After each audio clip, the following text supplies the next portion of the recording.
एक लड़की जिसकी शादी 16 अप्रैल को होने वाली होती है, घर में खुशी का माहौल होता है।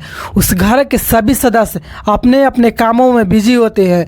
कोई राशन का व्यवस्था करते हैं, कोई टेंट के सामान, कोई पकवान, कोई कुछ, कोई कार्ड बनवाते हैं। यानी सारे सदस्य और रिश्तेदार अपने अपने कामों में बिजी होते हैं और शादी को सफल बनाने के लिए लगे रहते हैं। उस घर का जो मुखिया होता है, यानी उस लड़की के पिता, अपने सारू भाई के पास कार्ड लेकर जाते हैं और इधर उस लड़की की मम्मी उस लड़की को यह कहकर घर से निकलती है कि मैं मार्केट में कपड़े खरीदने जा रहा हूँ, शाम को मैं कपड़े खरीद कर आ जाऊँगा। लेकिन जब रात हो जाता है, उस लड़की का पिता तो वापस आ जाता है, लेकिन उस लड़की की माँ वापस नहीं आती है। जब उसके पास कॉल लगाया जाता है तो बहाने पर बहाने बनाए जाते हैं कि मैं कुछ समय बाद आ रहा हूँ, कुछ समय बाद आ रही हूँ। देखते देखते करीब रात के 10 बज जाते हैं, लेकिन उस लड़की की माँ घर वापस नहीं लौटती है। सब परिवार वालों को चिंता सताने लगती है। ऐसा एक दो दिन नहीं बल्कि कई दिन बीत जाते हैं। तब अचानक से वो लड़की की माँ अब बिहार प्रदेश का सीतामढ़ी के पास आते हैं और अपने फ़ोन को लॉक को खोलते हैं तो पाता है कि उस फ़ोन में बहुत सारे नोटिफिकेशन आए हैं और नोटिफिकेशन को चेक करते हैं और जैसे ही सोशल मीडिया खोलते हैं तो पाता है कि उसके चारों तरफ उसकी ही चर्चे हैं। चारों तरफ सोशल मीडिया, व्हाट्सएप, फेसबुक और न्यूज़ से लेके हर जगह उस लड़की की माँ कहीं चर्चे हैं। आखिर उस लड़की की माँ कहाँ गई, किसके साथ गई थी? चलिए आज के पूरी कहानी क्या है, आज के हम इस वीडियो में पूरी जानने का प्रयास करते हैं। उत्तर प्रदेश का एक जिला अलीगढ़ का एक गांव लगता है मनोहरपुर। मनोहरपुर का जितेंद्र जो बंगलोर में रहकर मजदूरी करता है, अपने परिवार के साथ खुशी से जीवन यापन बिता रहा होता है। उन्हें 3 बच्चे होते हैं। उन 3 बच्चों में सबसे बड़ी लड़की जिसके नाम शिवानी होती है। शिवानी करीब 8वीं क्लास तक पढ़ी लिखी रहती है और उसकी एज करीब 16 से 17 साल की होती है। हर माँ बाप की एक ख्वाहिश होती है कि जब उनके बच्चे बड़े हो जाए तो उन्हें बड़ी ही धूमधाम से शादी ब्याह कर ले और अपने घर बसा ले। लेकिन जब इस लड़की की रिश्ता अपने ही जान पहचान के और कुछ लोगों के द्वारा बगल के ही गांव में राहुल नाम के से एक लड़के से फिक्स हो जाता है। राहुल जो कि उत्तराखंड में रहकर जॉब कर रहा होता है, काफ़ी अच्छा लड़का होता है, सब कुछ सही चल रहा होता है। लेकिन जब रिश्ते तय हो जाते हैं तो 16 अप्रैल को शादी की डेट फिक्स होती है। और आप लोगों को पता होगा कि अब गांव देहात और समाज में ये देखा जाता है कि जब किसी लड़का और लड़की की शादी की डेट फिक्स हो जाती है तो दोनों आपस में एक दूसरे से बात करने लगते हैं। इस पर घर वाले भी पाबंदी नहीं लगाते। घर वालों को भी ये मानना होता है कि लड़का और लड़की दोनों को जीवन भर साथ रहना है, इसलिए दोनों को एक दूसरे की समझने की ज़रूरत है। फिर फ़ोन पर बात करने लगते हैं। चूँकि शिवानी मनोहरपुर गांव का एक शर्मीली लड़की रहती है, इसलिए कई बार तो फ़ोन पर माना करती, लेकिन अक्सर ये फ़ोन शिवानी की माँ सपना देवी के पास रहती है। जैसे ही राहुल का कॉल आता, सपना देवी अपने बेटी यानी शिवानी से उसके होने वाले पति से बात कराते। लेकिन जब अधिकतर टाइम सपना देवी अपने दामाद से बात करते और न जाने बात करते करते बात करने की सिलसिला आगे बढ़ती जाती है। वो कहते हैं ना, बात बात में बात बन जाता है और बात बात में बात बिगड़ जाती है।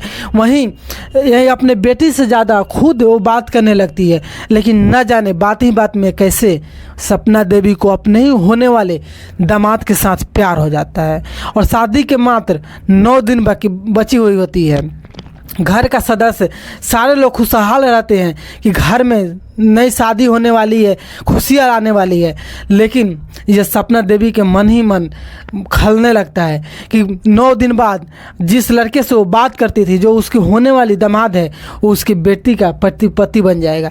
इसलिए एक योजना बनाती है और घर से यह बोलकर कि मैं मार्केट में कपड़े खरीदने जा रहा हूँ, और घर से निकलती है और निकलने के बाद अपने दामाद के साथ घर से भाग जाते हैं। वो लोग तो घर से भाग जाते हैं, इधर उस समय उस लड़की के पिता अपने रिश्तेदार के पास कार्ड जितेंद्र जिसका नाम होता है, कार्ड देने गए रहते हैं। जब कार्ड देने के बाद वापस लौटते हैं तो सारी खबर सुनते हैं तो उसकी आंखें उसकी पैल तले ज़मीन खिसक जाते हैं। वो अपने दामाद के पास कॉल करते हैं तो उधर से ये जवाब आता है कि ससुर जी तुमने तो 18 साल से अपने पत्नी को खुश किया नहीं, किसी भी चीज़ को ज़रूरत हुआ उसे पूरा किया नहीं, आप भूल जाओ, क्योंकि आगे की ज़िंदगी मैं सासू माँ आपकी बेटी के साथ नहीं बल्कि मैं अपनी सासू माँ के साथ ही बिताना चाहता हूँ। उसके बाद ये लोग थाने पहुँचे और मुकदमे दर्ज कराते हैं। मुकदमे में कई तरह के मामले खुलासे आते हैं। इनके ऊपर 3 लाख रुपए और कुछ गहने गुड़िये जेवरात का मुकदमा दर्ज करता है। जब हर जगह से घूमकर सीतामढ़ी के पास पहुँचे हैं तो बिहार के इलाके में जैसे ही प्रवेश करते हैं तो उन्होंने पहले तो इन दोनों अपने फ़ोन स्विच ऑफ करके रखते हैं ताकि किसी को कि इस चीज़ों के बारे में पता ना चले। लेकिन जैसे ही फ़ोन खोलते हैं तो सोशल मीडिया के माध्यम से उन्हें पता चलता है कि हर जगह उन्हीं का चर्चा है।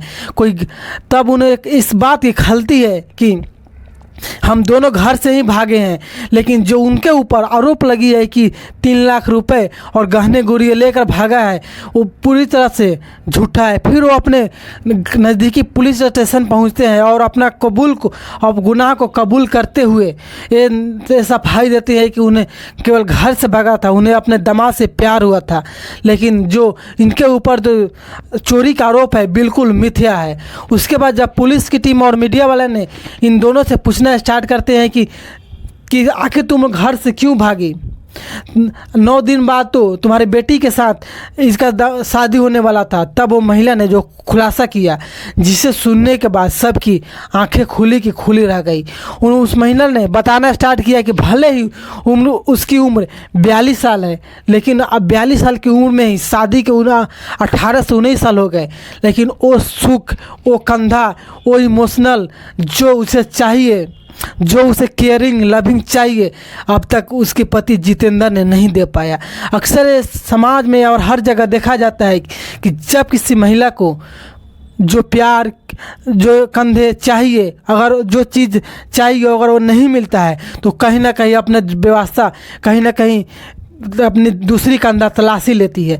लेकिन यहाँ पे वो जो कंधा तलाशी वो बिल्कुल गलत थी, क्योंकि वो कंधा माँ बेटे की जैसे होने चाहिए, माँ बेटे की जैसे ना होकर बल्कि पति पत्नी का रिश्ता जैसे बिताई।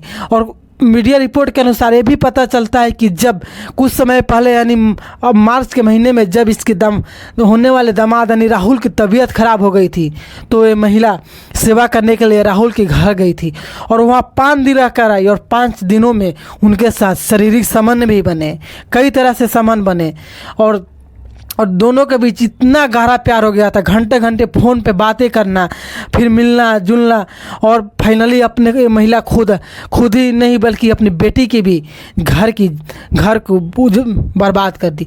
शिवानी की शादी कहीं भी होगी तो उन्हें गलत दृष्टि से देखा जाएगा, कोई भी उनके ऊपर सवाल उठाएगा कि यही वो लड़की है जिसकी माँ इसके होने वाले पति के साथ भागी थी। तो कई तरह के सवाल खड़े करते हैं जो समाज में कई तरह के कलंक, कई तरह से आप बुराइयों को पैदा करते हैं। बाकी ये पूरी घटना का सुनाने का मकसद मेरी किसी की दिल दुखाना, किसी को हर्ट करना नहीं, बल्कि आपको जागरूक और सचेत करना है कि जिस महिला को, या महिला हो या पुरुष हो, जिसकी जो इमोशनली फिजिकली केयरिंग लविंग जिस चीज़ की ज़रूरत है वो अगर नीड पूरी नहीं होती तो कहीं ना कहीं वो व्यवस्था कर ही लेते हैं, किसी न किसी की कंधे की मदद ले ही लेते हैं, भले ही वो रिश्ता गलत ही क्यों ना हो।